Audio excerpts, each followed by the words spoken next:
Here I am at the Motor Lodge. It was $70. They have a hot tub and a sauna. Oh my God, it took all the pain out of my leg last night, plus a couple of hot showers. It felt great. And welcome, it's July 8th, and I am watching TV till I go get my rent-a-car.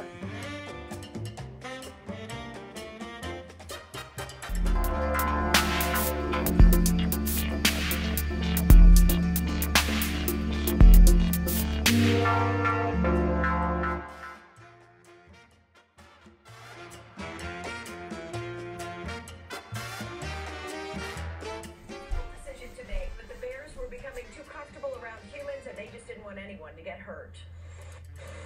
Located off of I-93 in Woodstock, Triple I Road is lined with campsites, offering people a chance to pull off and enjoy the outdoors. They're typically busy this time of year, but right now they sit quiet and empty due to bears in the area. We've had some bear reports over the last couple weeks, and best we can surmise that we have positive identification on several bears that are very active out there. Officials say a sow and a couple of cubs have been drawn to the sites by food that hasn't been properly stored.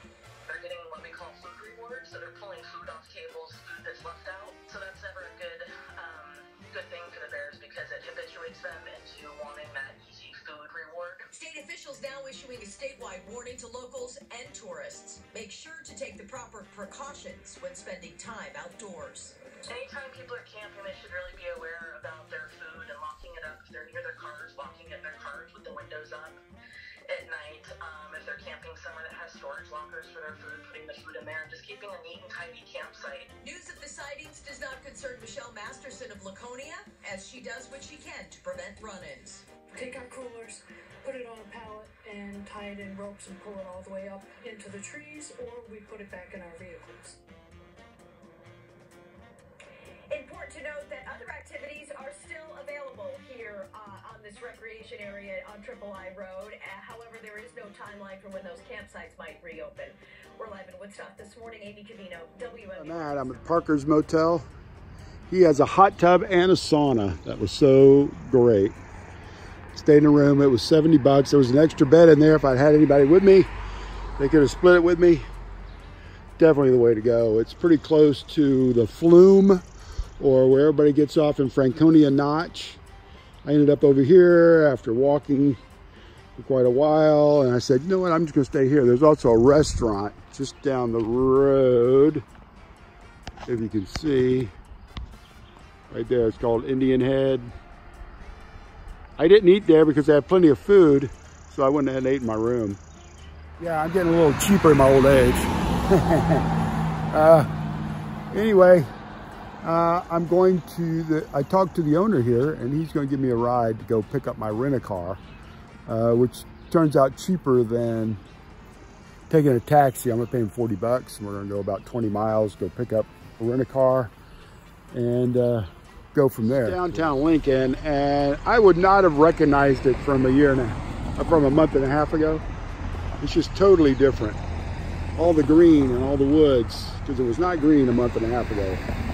Really wild.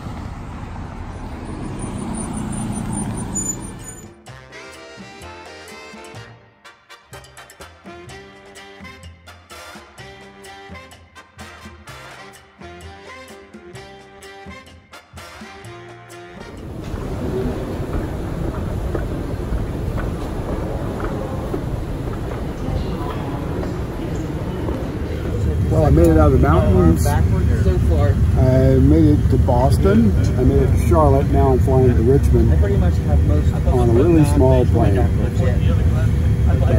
was lucky to find the Blue Blaze to get off that trail because it was hard to get out of the whites.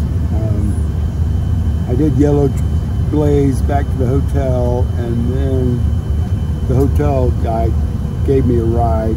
Yellow Blazed me up to get the rent-a-car. I was able to Yellow Blaze all the way to the airport, and now I'm sky blazing to Richmond, and I'll do that all day today. I'll be 4 flights, and then I'll be back, and then I'll head right back on up there for the big yellow blaze from Boston all the way back to the blue blaze, and then try to get back on trail tonight or tomorrow morning. And then it'll be white blazes from then on out, I promise. We'll see, except with some brown blazing, maybe some green blazing every once in a while. We'll see.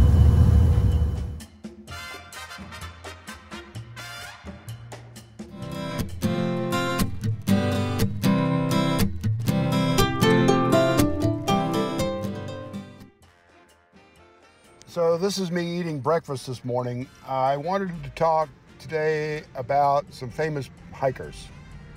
So the first person is Grandma Gatewood. She was 67 when she hiked the Appalachian Trail in 1955. Now, she was in an abusive marriage and got divorced in 1940. And then 15 years later, she did the trail. She had read a National Geographic article that said it would be a nice lark. She says it wasn't. She was famous because she did it in kid shoes, an army blanket, a raincoat, and then she had a plastic shower curtain, and it was all in a denim bag that she put over her shoulder. When she was in the abusive marriage, she would always run into the woods, and it gave her solace. And that was one reason later she told her kids she was going to go for a walk. And she said, the AT, for some fool reason, they always lead you right up over the biggest rock to the top of the biggest mountain they can find, which I thought was pretty funny. Now, she walked it 3 times. She did it in 1955. She also did it in 1960 and 1963.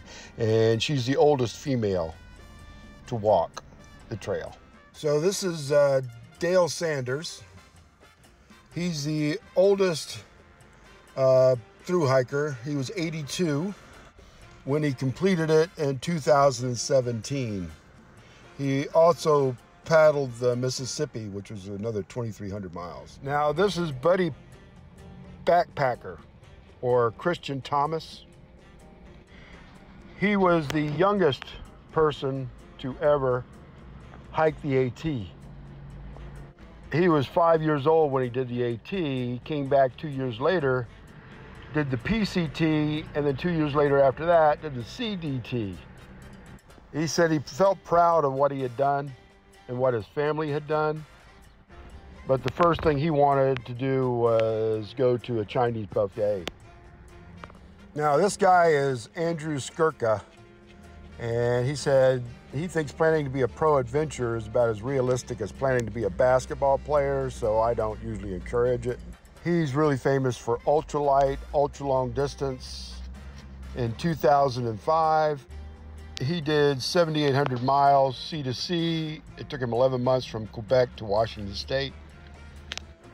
He also in 2017 did the 6,900 Great Western Loop, but I like his books. He has a very good book out. This is Earl Schaefer. He was the first person to do it from north and then from south, so he's a flip-flopper. So this gentleman is Bill Irwin. He was the first blind guy to walk the AT. It took him 8 months. He wrote a book called Blind Courage, and that's his seeing eye dog, Orient.